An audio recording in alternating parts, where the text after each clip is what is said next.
sorry, I did not answer question 3. Eric Stensrud says, is speaking something over your life, in quotes, speaking something over your life, a biblical concept? A Christian said something like, quote, if you were going to die in 1 week, how would you live? I'm not speaking that over your life, though. Ah, I think I understand.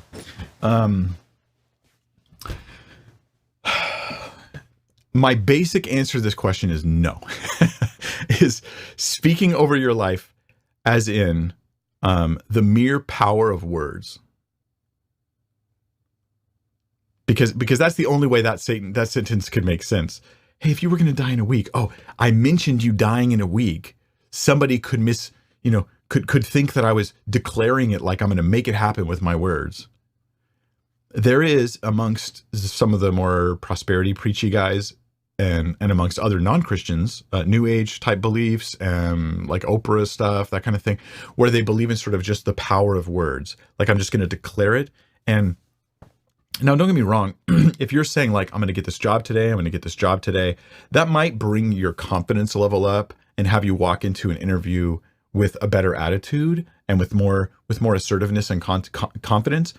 In which case, the confidence had a change in your behavior, and then that resulted in maybe you ended up with a higher chance of getting a job offer from that person. I'm talking about people though who actually think, by declaring I'll get the job, my words go out into the universe and have an impact on the world around me, and then that's going to sort of cause me to get the job. So name it and claim it.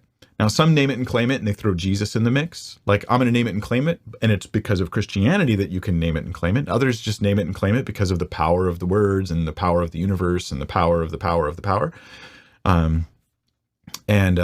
Like in The Secret, that type of thing. People who are sort of pseudo-religious, they usually like this kind of thing, in my experience. So is that a Christian or biblical view? No. No, there's scripture that talks about the power of words. Let me bring up the life and death are in the power of the tongue verse. This is Proverbs 18. Oh, hold on. Proverbs 18:21. Death and life are in the power of the tongue, and those who love it will eat its fruit. Now, this is quoted by those prosperity kind of leaning preachers who will say death and life are in the power of the tongue. Boom. Your words create worlds. That's a phrase I've heard before. Your words create worlds. And I'm like, no, they don't. That's like the most egregious exaggeration you could possibly get. Death and life are in the power of a tongue, and those who love it will eat its fruit. Proverbs is a book of wisdom. It's not revealing spiritual secrets of power words and how they control the universe. It's probably just saying that that the things that you say with your mouth radically affect the way your life plays out, not because of the power of your words to create realities, but rather, let me put it this way. There are people who are divorced now who would never have been divorced had they handled their tongue better, because their words brought death to their marriage. There are those who got in a fight and got beat up real bad, who never would have had any altercation if not for their big mouth that got them into a big fight that had them hurt real bad. There are those who started wars, and troops have gone to the borders and killed one another because of the words of the diplomats escalating and escalating and escalating until it brought on war. This is a pragmatic, not a spiritual, like supernatural effect of words. It's pragmatic. And you can back up in Proverbs here. It says, to get a little bit more of this, a man's stomach shall be satisfied from the fruit of his mouth, from the produce of his lips shall he be filled. It's the same kind of thing.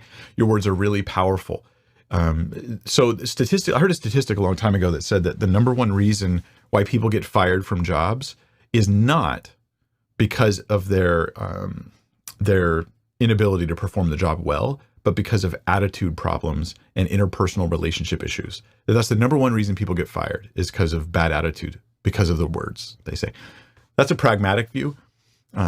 Others would say, like, your words create worlds, right? Because God spoke the universe into existence. God spoke, so that's telling you the power of words. It's like, no, it's not.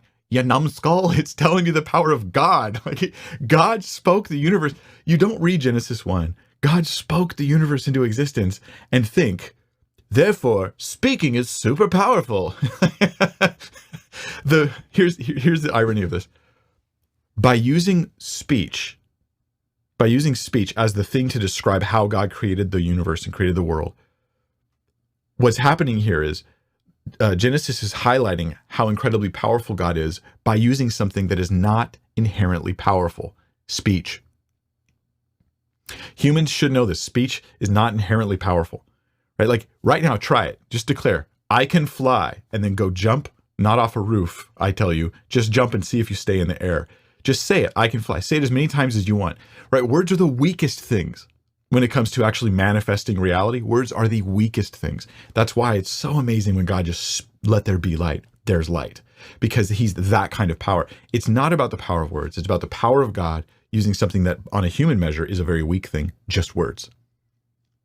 So I think that that's taking Genesis totally out of context.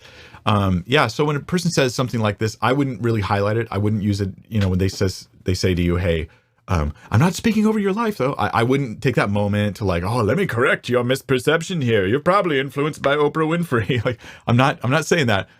But I would say that this is not a biblical concept.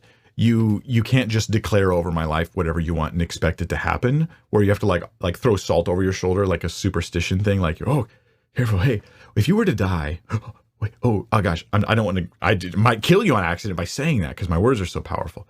I think that that's an incorrect view. Yeah. This is why it's, again, why whoever calls on the name of the Lord will be saved, not because of the power of words. You calling on Jesus is weak sauce. It's his power that saves you. That's what makes it so wonderful, is all I did was call out and he saved me, right? The power is in him, not us.